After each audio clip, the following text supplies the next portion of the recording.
I always had this like thing where I wanted to get as much equipment as I want, and I love the gear. Don't get me wrong. I think it's amazing that, especially the gear that you have to learn, the stuff that you have to really put some time and effort into, sort of getting your head around how you're going to use it. That's the sort of thing that really excites me. I really like the technical aspect of it.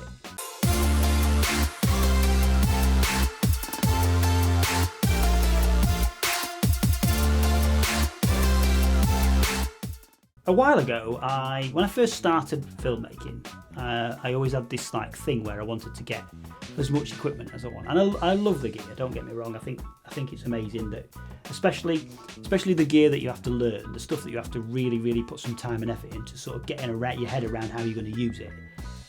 That's the sort of thing that really excites me. I really like the technical aspect of it, and so that sort of like really floats my boat. So one of the things when I first started filmmaking I wanted to get was a gimbal, and I eventually got one. I got a Ronin S, and it served me for a few years. It has served me for a few years where I've used it on all manner of different shoots, whether that's for YouTube, whether it's for corporate videos, whatever that may be, or whatever video, whatever film I'm making or whatever. I've used it on that in some way, shape or form for something. And then as time went on, I started to feel like, as my filmmaking progressed and so on and so forth, and I got more used to using that gimbal and so on, and it really sort of like became part second nature to use it. I started to feel like there was a bit more of a disconnect between me and the end result of what I was trying to achieve when using that Ronin S. And that's what led me to change over to this. So this is the Flycam Redking. It's a Sled stabilizer. So essentially you hold onto it like so, and then the camera sits on top. It's entirely mechanical. So there is no battery pack involved in the Flycam. So it's entirely, what happens with it is what you do with it, essentially. There's nothing between you and it. And I think that's where the disconnect for me came from. No matter how fast that Ronin was, whipping it left and right or up and down or whatever, no matter how fast it did what I wanted it to do, I always felt sort of disjointed from the end result and not really connected to it. Whereas with this, it's essentially some automotive bearings on a wheel in the middle, and you're effectively using your hand. So it moves as fast as you move in the way that you move, but stabilised. And in terms of like build quality, it's not the lightest thing on earth. Don't get me wrong. We're not going to pull any punches here. It's a substantial piece of kit. No more heavier than say the Ronin S though, just in a different way. And it's made entirely of sort of aluminium or steel or whatever it's made of. But it's made of metal. It's not made of plastic, save from the foam cushioning around the handle, which just basically allows you to grip onto something that's not a piece of steel. So the build quality, absolutely tip top. It's a really nice piece of kit, and it's only about half the price of what a Ronin S is. So you're getting a system that can do 99% of the things the Ronin S can do in a fashion, but for half the price. There are some things it can't do, it's not capable of doing, that you can do in a different way. You can make it do those things in a different way, but they're not quite as immediate, say, as what the Ronin S is. So for instance, I'll give you an example of that.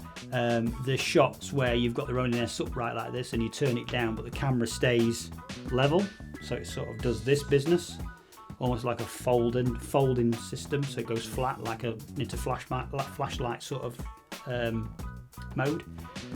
Obviously this doesn't have a gimbal on it, so it's not moving, so it's a static camera. So if you push it forward, then the camera's just going to go down as well as it is, as it does that. But that said, the only reason you'd really have it in flashlight mode is so that you could spin it around, so you could sort of turn it around, and so I mean you can do that in a fashion if you mount the camera in a different way on this. So you've got it on an L bracket and you stick it so that it's it's upwards, and then turn it flat and then spin it. You can do that. So there is ways of doing it. It's just a little bit more There's a little bit more intuitiveness to that than there is to this in terms of that kind of shot. In terms of every other kind of shot, really, I've never really noticed any difference, other than the fact that this is slightly longer than what a Ronin S is, in terms of like you hold it here and this one thing is sort of held, so it's about a foot longer than a Ronin S.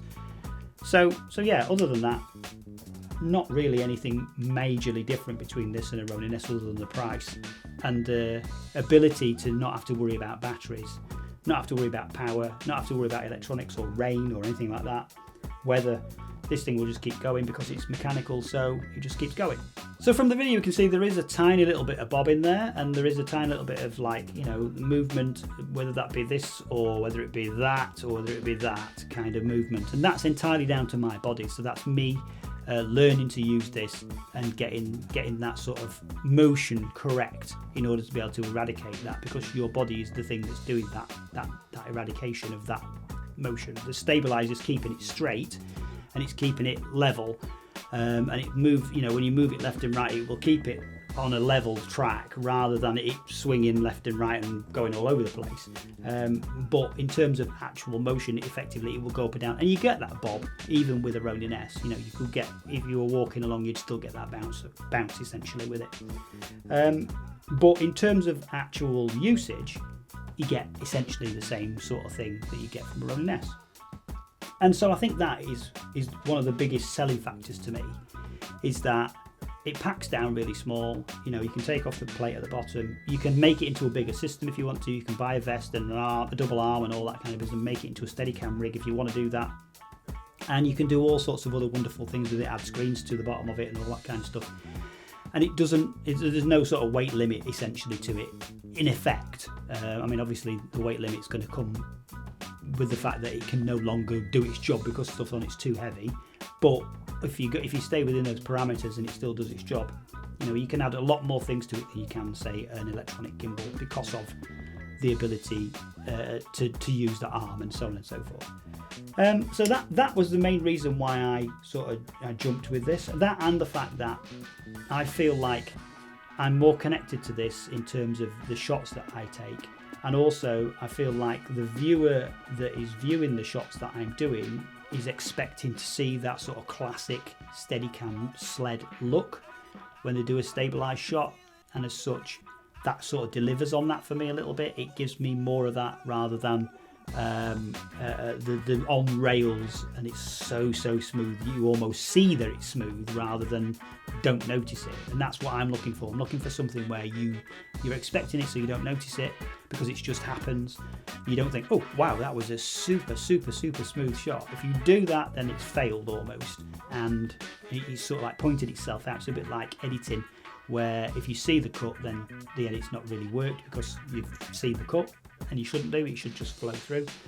So with that, yeah, that is kind of like where I was at with this, and I kind of hope that this video gives you a look at an alternative to an electronic gimbal. And that's not to say that electronic gimbals don't have their place, or that I'm against electronic gimbals. I'm absolutely not.